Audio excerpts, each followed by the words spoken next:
প্রত্যেক দিন কিছু আমলকে নিজের জন্য খাস করে নিন। প্রত্যেকটা দিন আল্লাহর জন্যে কিছু অংশকে খাস করে নিন আল্লাহ জিকিরের জন্যে। চেষ্টা করুন প্রত্যেক দিন বেশি থেকে বেশি আলহামদুলিল্লাহ পড়তে। পারা যাবে ইনশাআল্লাহ?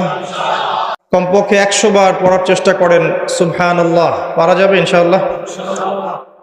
100 বার চেষ্টা করেন সুবহানাল্লাহি ওয়া বিহামদিহি, সুবহানাল্লাহি ওয়া বিহামদিহি। মিজানের পাল্লায় দুটো কালিমা প্রচণ্ড ভারী হবে, সুবহানাল্লাহি ওয়া বিহামদিহি, সুবহানাল্লাহিল আযীম। চেষ্টা করেন প্রত্যেক দিন কমপক্ষে 100 বার এতটুকু বলা, আস্তাগফিরুল্লাহ ওয়া আতুবু ইলাইহ, আস্তাগফিরুল্লাহ ওয়া আতুবু ইলাইহ।